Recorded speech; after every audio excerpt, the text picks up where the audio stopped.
Taon-taong hinahagupit ng mga bagyo ang Pilipinas. Libo-libong mga Pilipino na ang namatay o nawalan ng ari-arian dahil sa mga peligro na dulot ng bagyo. Mahalagang handa ang lahat sa oras ng sakuna. Habang maaga, tumutok sa balita para alam mo kung anong mga lugar ang magiging apektado, kailan mararamdaman o tatama ang bagyo, at kung gaano kalupit ang hangin at ulan na dala nito.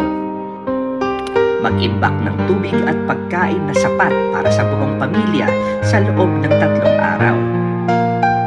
Maghanda rin ng emergency go bag kung sakaling kailangang lumikas o mag-evacuate.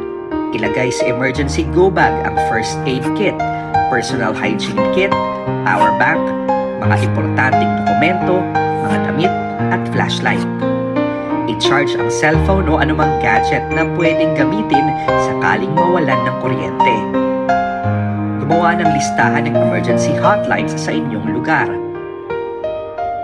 Sundin ang abiso ng mga otoridad. I-check kung matibay pa ang mga bubong at mga pader sa inyong bahay na maaaring masira sa lakas ng hangin. Kung nakatira sa bahaing lugar, mainam na lumikas na ng maaga at pumunta sa evacuation center ng inyong barangay para sa inyong kaligtasan.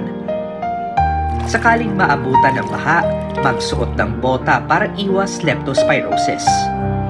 Makakatulong din kung mag-uusap ang inyong pamilya kung saan pwedeng magkita pag tumila na ang ulan, sakaling magkahiwa-hiwalay sa kasagsagan ng bagyo.